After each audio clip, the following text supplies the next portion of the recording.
guys, so here is a continuation of my unboxing gone wrong video.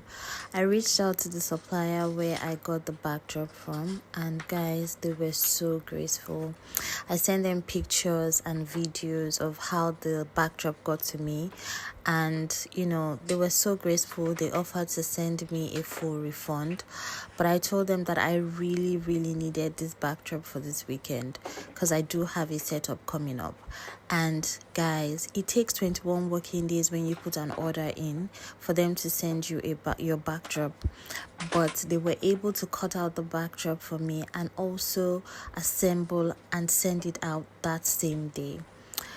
If that's not great customer service, I don't know what it is. Anyways, these are the new backdrops that we now have at Brandeezsignature, and I cannot wait.